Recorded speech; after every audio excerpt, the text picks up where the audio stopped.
Well, we now find ourselves on the misty, colder side of a storm that impacted the area last night into today.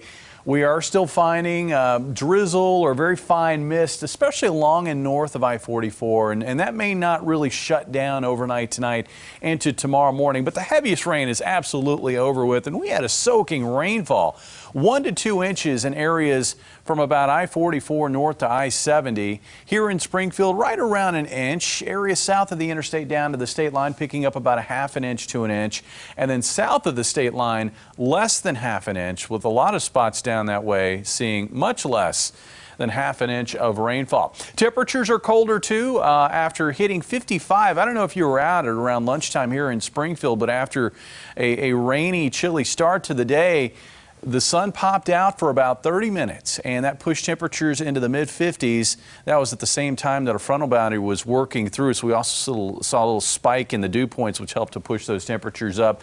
We're now on the colder side, though, and you can see everybody has cooled back off. 42 currently in Springfield, and we've still got some room to drop, as it looks like readings will be falling into the 30s. Here's a look at the setup. Storm is east of us. It'll continue to push off to the east. I think, again, a very fine mist or drizzle will continue in many spots near and north of the interstate into tomorrow morning.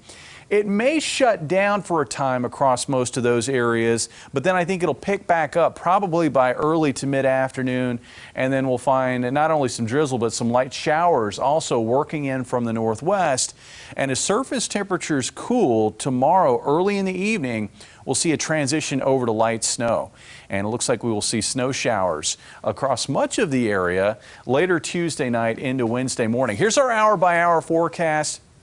Again, you can see a little bit of very fine mist or drizzle there, mainly focused along and north of I-44. It's still there at 7 o'clock in the morning, just not as widespread. During the morning hours, it'll still be there. You can see by late afternoon how the intensity of the precipitation is picking up to the northwest. Now, I think initially what we're going to find here where it's shaded in blue, indicating snow, we're going to find drizzle throughout the day on Tuesday. Once we get to probably about 6 o'clock, 7 o'clock in the evening, as temperatures start to fall back off, we'll see this transition over to some light snow. And that transition will continue to work southeast across the area overnight Tuesday night. We're still going to have snow showers around Wednesday morning, and then that will gradually shut down to just some flurries by late morning, with clouds lingering in a lot of spots throughout the afternoon hours. Temperatures tonight will settle out around 36 for the low, with a high tomorrow probably around 40 degrees. Areas north of the interstate will tend to stay in the upper 30s for highs, while south of the state line there could be some breaks in the clouds, and I think we could see highs in the mid to upper 40s in those locations. In regard to snowfall, looks like near and south of the state line, I would not expect any more than a dusting. North of the state line, though, it looks like we will see probably totals less than an inch. Here in Springfield, I'm thinking maybe around an inch of snow. And I think there's going to be a possibility here along the interstate and north of the interstate, and maybe into some of the higher terrain here across Webster, Wright, Texas County, where we could see 1 to 2 inch snowfall totals.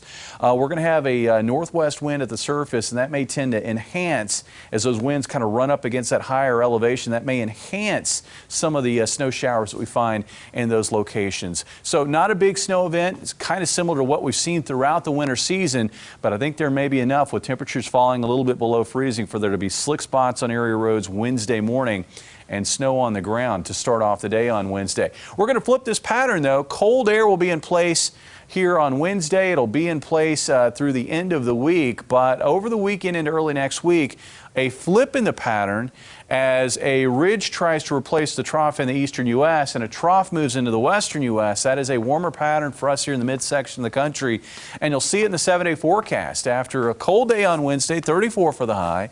Lows in the upper teens Thursday morning. We'll have to watch those temperatures, especially over the snow cover, because it could be a little colder there. 46 for the high on Thursday, 49 on Friday. We'll see a couple of clippers maybe moving through the area with some clouds, slight chance for showers both of those days. Brighter on Saturday and warmer by Sunday with highs in the upper 50s and I think low 60s on Monday. Finally, that relief we've been looking for at the end of the 7-day forecast. You know, some of us have been looking forward to spring for a long time, myself included.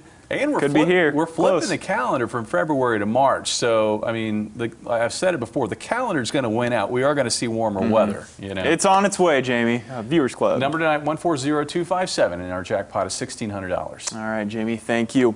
Well, coming up next, the jury in the case against Harvey Weinstein made their decision today. We share that verdict.